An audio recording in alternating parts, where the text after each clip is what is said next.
everyone, welcome back to my YouTube channel.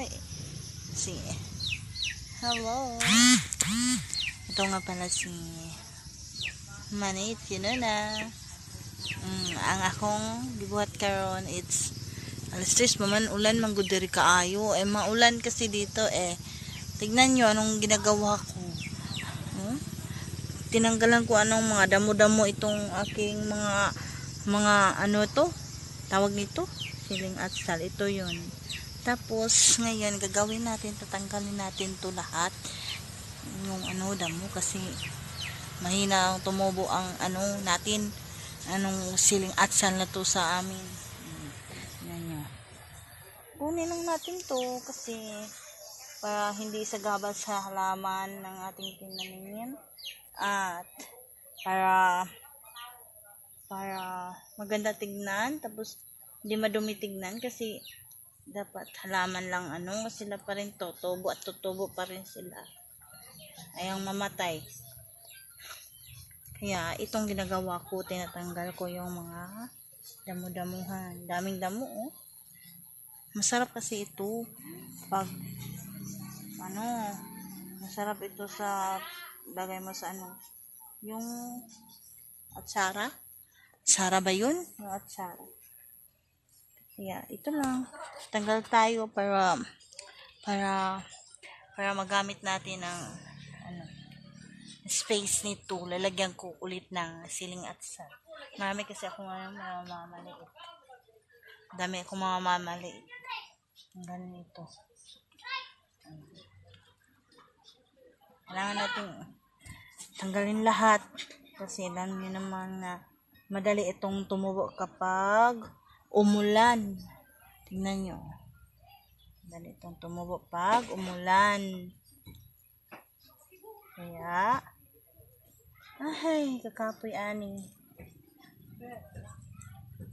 Kaya tingnan nyo, naibunga na, mahinog pa. Pahinog na siya. Dami yan dami yan. Tingnan nyo, madami diba? Pag hingag yan, harvest na lang natin. Sasalang sa ating kawali. Patay siya. Hindi na ito mabubuhay.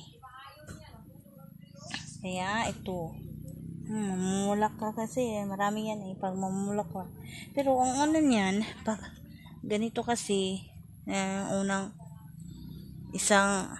ito kasi yung unang namunga, tapos palagi siyang bumalaklak, pero palagi siyang nalalaglag. Ito, bumalaklak tapos malalaglag. Ganun siya. Yan, maliit. Meron nalalaglag. Yan, mga maliit ito. Ito, yan. Malalaglag talaga. Bakit?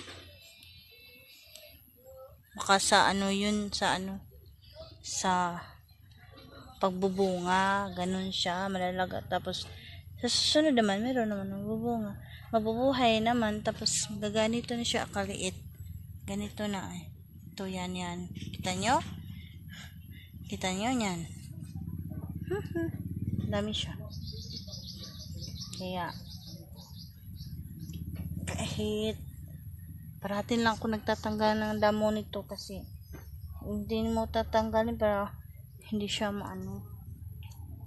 Hindi rin na ito ilabay dito. Tapos yung okra ko, ang ganda ng okra ko. Meanwhile, sa sunod na vlog, hindi mo na ako hindi mo na ako kakanta kasi ano mo naman ang singer, busy ang singer, tapos nakapos na ako sa boses ko. Kaya tsaka na lang ako magkakanta ng anong kakantahin ko. Yan yun. Masasabi ko lang, please subscribe ulit. Click my subscribe and don't forget to click me. Clip me, Manit de los Chicos. Magandang babae sa balat ng lupa, nakaapak sa yuta. Bye muna. Bye.